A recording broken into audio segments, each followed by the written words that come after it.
Assalamualaikum warahmatullahi wabarakatuh. Halo anak-anak, apa kabar? Semoga kalian semua sehat dan bahagia selalu ya. Oke, sebelum memulai pelajaran, mari kita berdoa bersama-sama terlebih dahulu. Berdoa dimulai.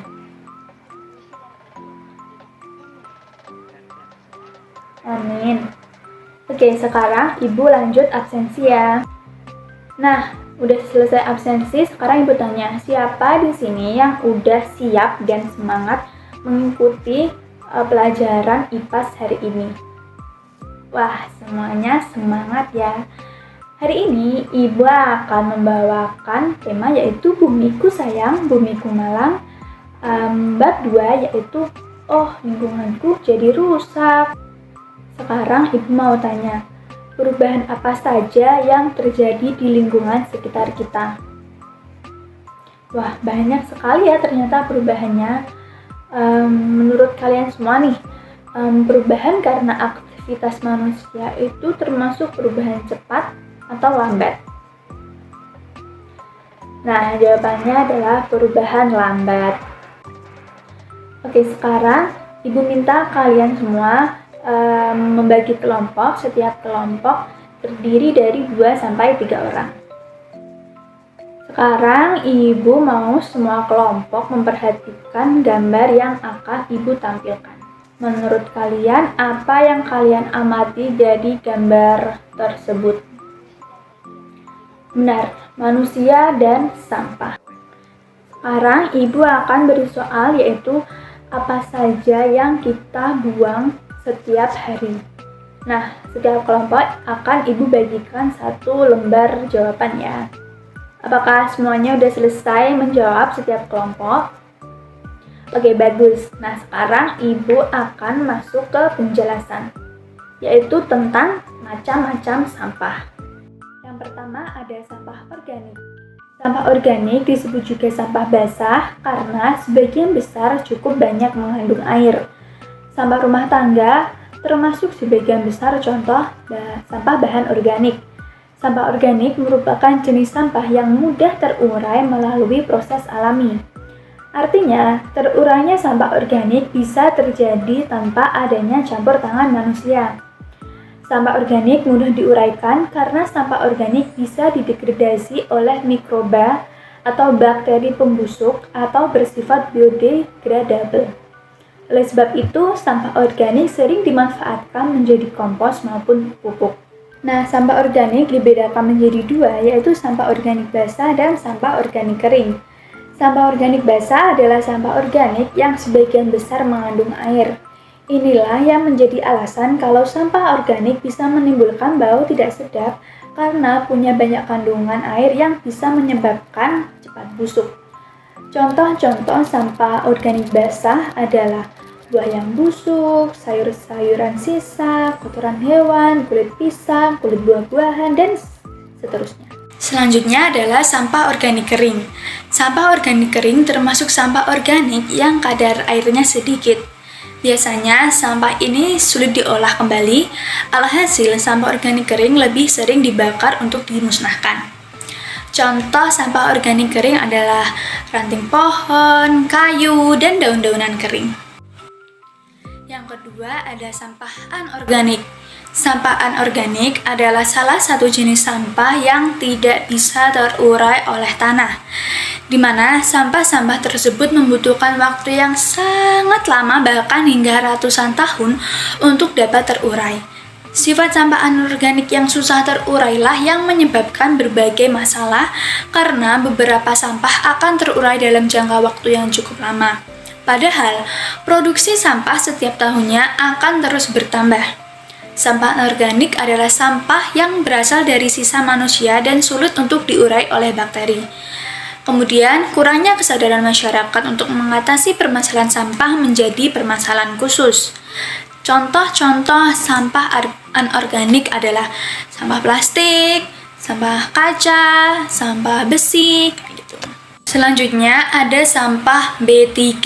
Sampah B3 atau dapat diartikan sebagai suatu buangan atau limbah yang sifat dan konsentrasinya mengandung zat yang beracun dan berbahaya sehingga secara langsung maupun tidak langsung dapat merusak lingkungan, mengganggu kesehatan, dan mengancam kelangsungan hidup manusia serta organisme lainnya. Contoh sampah B3 adalah pengharum ruangan, pemutih pakaian, deterjen pakaian, pembersih kamar mandi, pembersih kaca jendela, pembasmi serangga, dan sebagainya. Yang keempat ada sampah kertas. Sampah kertas adalah jenis sampah yang terdiri dari bahan-bahan kertas yang tidak lagi digunakan dan dibuang. Kertas telah menjadi bagian integral dalam kehidupan sehari-hari manusia. Material kertas digunakan untuk berbagai keperluan seperti pencetakan dokumen, buku, dan kemasan produk. Contoh sampah kertas yaitu kertas karton, potongan kertas, pamflet, bahkan buku tulis, bungkus kado itu termasuk jenis sampah kertas. Yang kelima ada sampah residu. Sampah residu adalah jenis sampah yang dihasilkan dari berbagai aktivitas manusia dan tidak dapat diolah atau didaur ulang dengan mudah. Sampah residu seringkali berakhir di tempat pembuangan akhir tanpa melalui proses pengolahan lebih lanjut. Contoh sampah residu ada popok bekas, bekas permen karet, ataupun puntung rokok. Nah, kan kalian udah tahu nih jenis-jenis sampah itu ada apa aja. Sekarang, setiap kelompok boleh keluar kelas, kalian bisa melihat seluruh lingkungan sekolah, sampah apa aja yang ada di sekolah ini. Nanti kalian tulis jenis-jenis sampahnya dan di lembar kerja yang akan Ibu bagikan. Nah, karena kalian udah pengamatan nih, udah selesai pengamatan, sekarang Ibu mau masing-masing perwakilan dari satu kelompok itu membacakan hasil tentang apa yang kalian amati. Nah, sekarang Ibu akan menjelaskan bagaimana cara, upaya, atau solusi yang bisa kita lakukan untuk mengurangi sampah-sampah tersebut. Yang pertama, cara mengurangi sampah organik adalah kita membuat lubang biopori. Lubang biopori adalah cara praktis dalam mengelola sampah organik tanpa butuh perhatian yang intensif. Selanjutnya, kita belajar nih bagaimana cara mengolah sampah organik menjadi pupuk dengan cara sederhana, karena itu bisa mengurangi sampah organik. Yang kedua, cara mengurangi sampah anorganik. Cara mengurangi sampah anorganik adalah dengan 3R, yaitu reduce, reuse, dan recycle. Reduce adalah metode di mana kita mengurangi penggunaan sampah sehari-hari.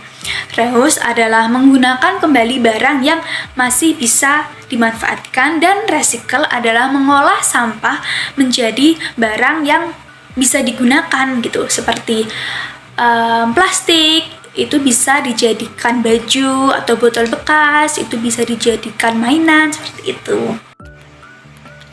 Selanjutnya adalah cara mengurangi sampah B3. Yang pertama adalah substansi bahan. Substansi bahan dapat dilakukan dengan cara pemilihan bahan baku yang awalnya mengandung B3, memilih bahan baku yang tidak mengandung B3. Yang kedua adalah modifikasi proses. Modifikasi proses dapat dilakukan melalui pemilihan dan penerapan proses produksi yang lebih efisien.